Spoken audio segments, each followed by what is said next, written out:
கர்த்தராகிய இயேசுவின் இனிமையுள்ள நாமத்தில் நான் உங்களை வாழ்த்துகிறேன், வரவேற்கிறேன்.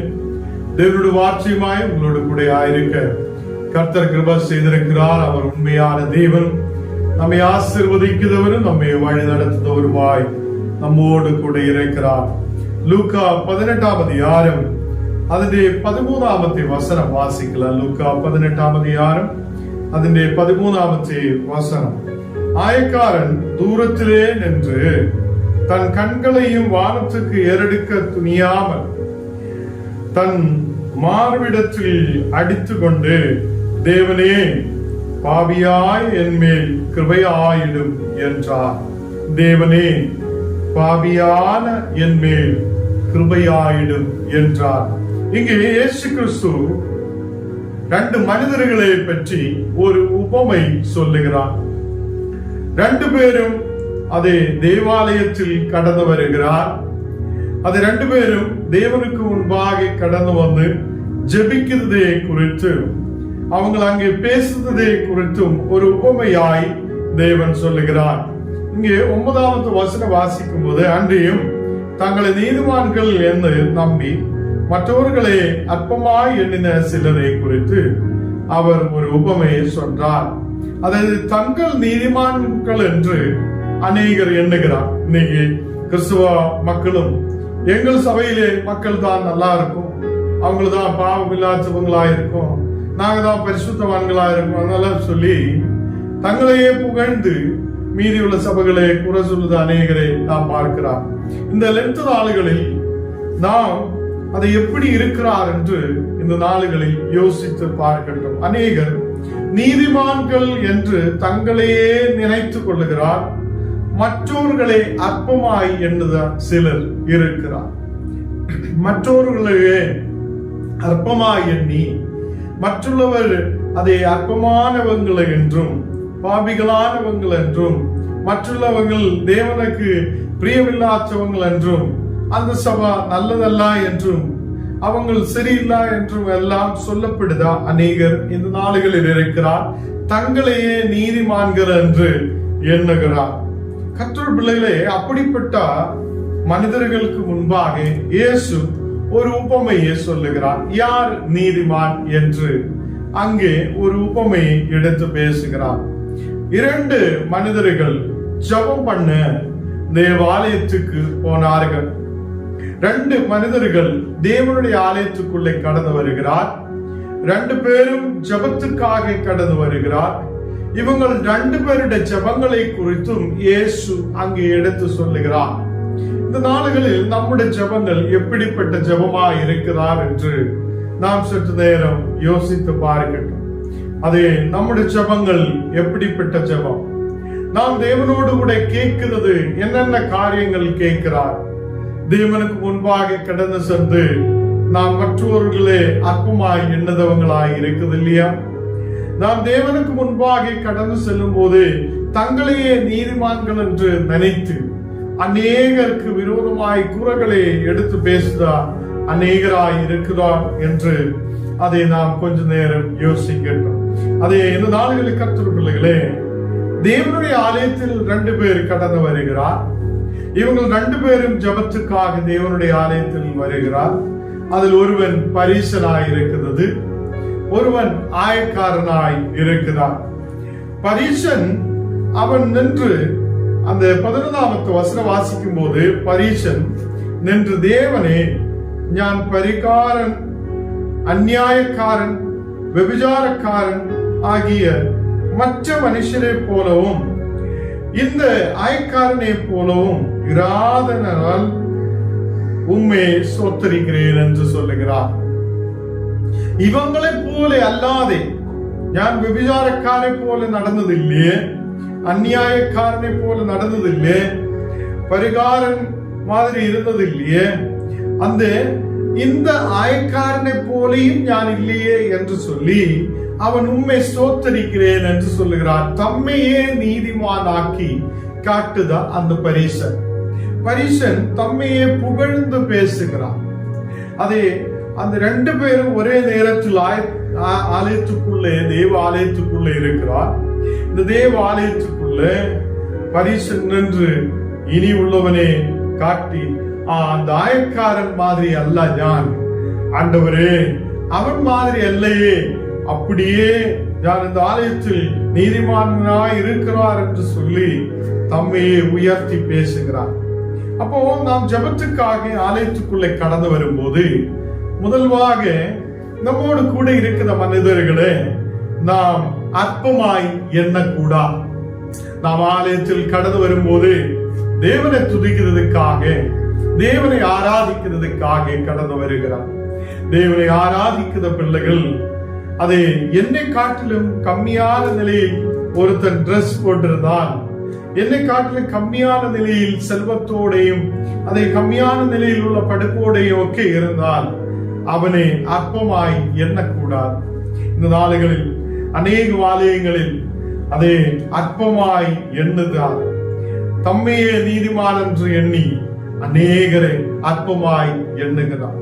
அதை இங்கே பரிசன் என்று அவன் அதை இந்த ஆயக்காரனை போல அல்ல, ஞான் ஆயக்காரன் மாதிரியே அல்லையே, விபச்சாரக்காரன் மாதிரி அல்லையே, அந்நியாயக்காரன் மாதிரி அல்லையே என்று சொல்லி தன்னையே புகழ்ந்து பேசுகிறவனாய் அங்கே காணப்படுகிறான். அதை 12வது வசனத்தில் அவன் தான் செய்த சில வார்த்தைகள், தான் கர்த்தருக்காக கொடுக்கிறதை பற்றியும் கர்த்தருக்கு முன்பாக எப்படி இருக்கிறார் என்ற பற்றியும் அவனுடைய பரிசருடைய ஜெபத்தில் எடுத்து சொல்லுகிறான். 12வது வசனத்தில் வாரத்தில் 2 தரம் உபவாசிக்கிறேன், வாரத்தில் நான் உபவாசம் பண்ணுகிறேன் ஆண்டவரே, 2 தரம் நான் உபவாசிக்கிறேன், அதை வாரத்தில் 2 தடவை ஞானே அதை ஆண்டவரே உமக்கு முன்பாக உபவாசம் எடுக்கிறேன். நாமும் எத்தனையோ பேர் இப்படி எல்லாம் சொல்லிட்டு இருக்கலாம். அது அநேகரை அற்பமாய் எண்ணி நாங்களும் எங்கள் சபையின் தான் பெருசா இருக்கிறார், நாங்க தான் நல்லபடியா உபவசிக்கிறார், ஆண்டவருக்கு முன்பாக ஒழுங்கா இருக்கிறார் என்று சொல்லி பெருமைப்படுத்த அநேக சபைகளும் ஊழியக்காரர் கர்த்தருடைய பிள்ளைகளும் இருக்கிறார். இந்த நாடுகள் தேவனுடைய வார்த்தை கேட்க இந்த பரிசனை மாதிரி நாம் அப்படி செய்யக்கூடாது. இந்த பரிசன் செய்தது மாதிரி அவன் செய்த எல்லா காரியங்களையும் தேவனுக்கு முன்பாக எடுத்தெடுத்து சொல்லி அவனுடைய நாமத்தை பெருமை பண்ணுகிறான், தன்னையே புகழுகிறான்.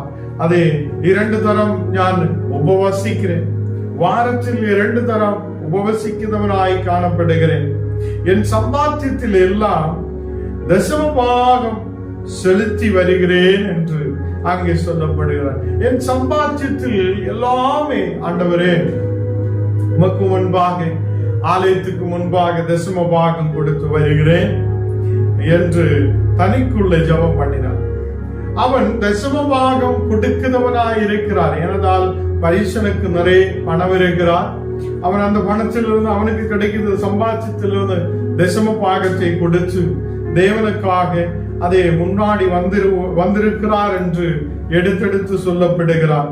உபவாசிக்கிறேன் ஆண்டவரே, அநேக நாளுகளாய் நான் உபவாசிக்கிறேன், அதே மாதிரி தசம பாகம் உமக்காய் கொடுக்கிறேன் சொல்லி தம்மையே புகழ்ந்து பேசுகிறவனாய் காணப்படுகிறார்.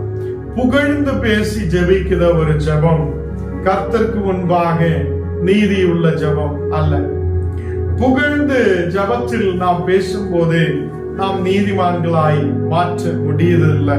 இந்த நாளைகளை கர்த்தர் பிள்ளைகளே, நாம் எத்தனை வாட்டி ஜெபிக்கணும், எத்தனை வாட்டி வேணாலும் உபவசிக்கணும், நாம் எவ்வளவு நேரம் வேணாலும் கர்த்தருக்கு பாதத்தில் உட்கார்ந்து ஜெபம் பண்ணி கர்த்தருடைய அபிஷேகங்களை பெற்றுக் கொள்ளட்டும். அதை நாம் எத்தனை வாட்டி தேவனுக்காக தானமாய் அதை காணிக்கைகள் செலுத்தினவராய் இருக்கட்டும். நம்மையே பெருமைப்படுத்தி நாம் அதை இதெல்லாம் சொல்லி ஜெபிக்க கூடாது என்று இந்த வசனத்தில் சொல்லுகிறார். இங்கு நாம் வாசிச்சு கேட்ட வசனத்தில் ஆயக்காரன் சொல்லுற வார்த்தை தான் நாம் வாசிச்சு கேட்டிருக்கிறார். ஆயக்காரன் தூரத்திலே நிற்கிறான், அவன் தூரத்திலே நிற்கிறான். அந்த ஆயக்காரன் தன் கண்களை வானத்துக்கு ஏறெடுக்க துணியாமல் இருந்திருக்கிறான். அவர் வானத்துக்கு பார்த்து ஆண்டவரே என்று கூப்பிட துணியாமல் அவன் அதை தூரத்திலே நின்று கண்களை ஏறெடுத்து பார்க்காமல் அதை அவன் மார்பிடத்தில் அடித்து கொண்டு தேவனே நான் பாவி என்று அவன் சொல்லுகிறான். தேவனே நான் பாவியாய என் மேல் கிருபையாயிடும் என்று சொல்லுகிறான். இங்கே ஆயக்காரன் அவனுடைய உள்ளத்திலிருந்து அவன் ஜெபிக்கிறான். ஆண்டவரே, நான் பாவியான ஒருவன் என்று சொல்லுகிறான், என் மேல் கிருபையாயிடும். இங்கே 14வது வசனத்தில் அவன் அல்ல, இவனை நீதிமானாக்கப்பட்டிருக்கிறாய் தன் வீட்டுக்கு திரும்பி போனான் என்று உங்களுக்கு சொல்லுகிறேன் என்று சொல்லி அங்கே வசனத்தில் பார்க்க முடியுது. அதே இங்கே ஆயக்காரன் நீதிமானாக்கப்பட்டு தன் வீட்டுக்கு அவன் கடந்து செல்லுகிறான். கர்த்தர் பிள்ளைகளே, நீதிமான் எப்படி ஆயக்காரன் ஆக்கப்பட்டிருக்கிறான்? அவன் தேவனுக்கு முன்பாக வந்து தன்னுடைய பாவத்தை உணர, ஆண்டவரே பாவியான மனிதன் என்று அங்கே சொல்லி தேவனுக்கு முன்பாக அவருடைய கிருபைக்காக கேட்கிறார். இந்த நாளுகளில் 2 நாளுகள் தேவனுடைய சமூகத்தில் நாம் ஜெபத்தில் ஆயிருக்கும் போது, தேவனோடு கூட ஆயிருக்கும் போது நம்மை தன்னை தாழ்த்தி நாம் தேவனுடைய கிருபைக்காக முன்னாடி கடந்து வரட்டும். பாவியாய் என் மேல் கிருபையாயிடும் என்று கேட்கட்டும். ஆண்டவர் நம்மை நீதி உள்ளவராய் மாற்றி ஆண்டவர் நம்மை ஆசீர்வதித்து வழி நடத்துவார். இங்க இந்த பரிசன் சொல்லிய மாதிரி, நான் தசமமாக கொடுக்கிறேன், காணிக்க கொடுக்கிறேன், சபையில் அந்த வேலை செய்கிறார், இந்த வேலை செய்கிறார், நான் சபையில் நல்லா இருக்கிறார், நான் சபையில் எல்லாம் செய்கிறார், ஆண்டவரே உமக்காக எல்லாம் செய்து கொண்டிருக்கிறார் என்று சொல்லியா உண்மையான ஜெபம் ஆகாது. அநேக ஊழியக்காரன் நாடுகளில் ஸ்டேஜுகளிலும் ஆலயத்திலும் ஆல்டரிலும் எல்லாம் நின்று அவங்க சொல்லுகிறார், அப்படியே அவங்களே பெருமைப்படுத்தி பேசுகிறார். வேணும் 2 டிவியோட வச்சு அங்க நல்ல சிஸ்டம் எல்லாம் வைத்து அங்க அதை பெருமைப்படுத்தி பேசும். இந்த நாடுகளில் பரிசு மாதிரி நாம் ஆகக்கூடாது. நம்மை தன்னை தாழ்த்தி தேவனுக்கு முன்பாக நின்று, ஆண்டவரே என் பாவியான என் மேல் கிருபையாயிடும் என்று கேட்கட்டும். நம்மையே தாழ்த்தும், தேவனுக்கு முன்பாக ஒப்பு கொடுக்கட்டும். இந்த நாடுகளில் சில ஊழியக்காரை நான் பார்த்திருக்கிறார்.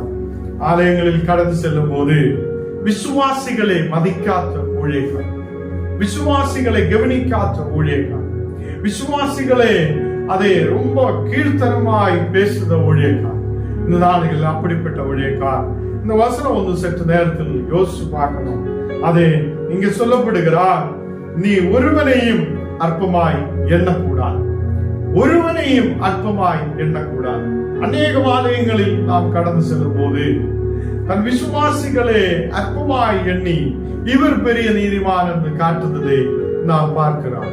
கர்த்தர் பிள்ளைகளே, நாம் கர்த்தருக்கு முன்பாக யாரையும் அற்பமாய் எண்ணக்கூடாது. இங்கு இயேசு இந்த உபமையிலூടെ நமக்கு சொல்லுகிறார், அதை யாரையும் மற்றோர்களை நாம் அற்பமாய் எண்ணாமல் அதை நாம் கர்த்தருடைய சமூகத்தில் நம்மையே தாழ்த்தி நம்மையே ஒப்பு கொடுத்து, பாவியாய் என் மேல் கிருபையாயிடும் ஆண்டவரே என்று கேட்க நமக்கு கர்த்தர் கிருபை செய்யட்டும். அதை இங்கே 14வது வசனத்தில் பார்க்கும் போது, ஏனெனில் தன்னை உயர்த்துகிறவன் அதை ஏவனும் தாழ்த்தப்படுவார். தன்னையே உயர்த்தி அதை மேன்மைப்படுத்தி பேசுகிறவன் அவன் தேவனால் தாழ்த்தப்படுவான். அதை தன்னையே தாழ்த்துகிறவன் ஏவன் உயர்த்தப்படுவான். கர்த்தருக்கு முன்பாக நம்மையே தாழ்த்தி நாம் தேவனோடு கூட கேட்கும் போது தேவன் நம்மை உயர்த்துவார், தேவன் நம்மை ஆசீர்வதிப்பார், அவர் நம்மை வழி நடத்துவார். இந்த பரிசன் மாதிரி இருக்கிற சூழ்நிலை அநேகம் நாடுகள் நாம் உபவாசிக்கிறார், ஜெபிக்கிறார், பாடுகிறார், சபைகளில் கடந்து செல்லுகிறார். இந்த பரிசனை போல நாம் இருக்கக்கூடாது. நம்முடைய வாழ்க்கையில் இருக்கிற மீதி உள்ளவங்களை பார்க்கும் போதே அவங்களோட குறைகளை எடுத்து பேசி நம்முடைய வாழ்க்கையை அழிச்சு விடக்கூடாது. தேவனுக்கு முன்பாக நாம் ஆயிருக்கும் போது இந்த பரிசன் செய்யறது மாதிரி நான் காணிக்க கொடுக்கிறார், தேசமாக கொடுக்கிறார், அங்க கொடுக்கிறார், இங்க கொடுக்கிறார் சொல்லி நாம் நம்மையே புகழக்கூடாது. தேவனுக்கு முன்பாக நம்மையை தாழ்த்தி, ஆயக்காரன் தூரத்தில் நின்று அவனுடைய கண்களை ஏறெடுத்து வானத்தில் பார்க்காத அவன் மார்பிடத்தில் அடித்துக் கொண்டு, தேவனே, பாவியாய் என் மேல் கிருபையாயிடும் என்றார். அப்படியுள்ள ஒரு தாழ்மையுள்ள ஜெபத்துக்கு நேராய் நாம் கடந்து வரும்போது தன்னை தான் தாழ்த்துகிறவனே தேவன் உயர்த்துவார். தேவன் அதே தன்னைத்தான் தாழ்த்துகிற எவனும் உயர்த்தப்படுவார். இந்த நாடுகளில் இந்த வசனத்தின்படி கர்த்தர் நம்மை நடத்தும். நாம் ஜெபிக்கலாம். ஆண்டவரே, தேவனே, உம்முடைய வார்த்தைகளை எங்களுக்கு நீர் கொடுத்ததுக்காக ஸ்தோத்திரம். நீரே பரிசுத்தராய் எங்களோடு கூட இரு. கர்த்தரே, உம்முடைய பிரசன்னம் எங்கள் நடுவில் இறங்கட்டும். இந்த நாடுகளில் ஆண்டவரே, உம்முடைய வார்த்தைகளை எங்களை பலப்படுத்தட்டும். நாங்கள் தாழ்மையோடு தேவனே உமக்கு முன்பாக கடந்து வர அநேகர் ஆண்டவரே கிறிஸ்துவிலே காண நாங்கள் நீதிமான்கள் என்று சொல்லி பெருமைப்படுவதில் அல்ல, நாங்கள் அதே மீதி உள்ளவங்களே கர்த்தரிலே கொண்டு வருத பிள்ளைகளாய், மீதி உள்ளவங்களை நேசிக்கிறவங்களாய் மாற்றப்பட நீர் கிருபை செய்யும். ஆண்டவரே, இந்த நாடுகளில் தன்னை தாழ்த்தி உமக்கு முன்பாக ஒப்பு கொடுத்து முன்னாடி கடந்து செல்ல நீர் கிருபை செய்ததுக்காக ஸ்தோத்திரம். நீர் கொடுத்த வசனத்துக்காக ஸ்தோத்திரம் அப்பா. இந்த வசனங்கள் எங்களுக்கு வாழ்க்கை ஆண்டவரே அது கிரியை செய்ய தேவன் எல்லா மக்களையும் ஆசீர்வதித்து பலப்படுத்து. வியாதிகள் பலவீனதையோடு இருக்கிற மக்கள் நீ தொடுதகமைக்காக ஸ்தோத்திரம். ஒரு தெய்வீக பிரசனத்தால் நிறப்பட்ட வழிகளை துறந்து ஆசீர்வதிக்கட்டும். எல்லா பலவீனதைகள் மாற்றும் இயேசுவின் நாமத்தில் தனவிதா.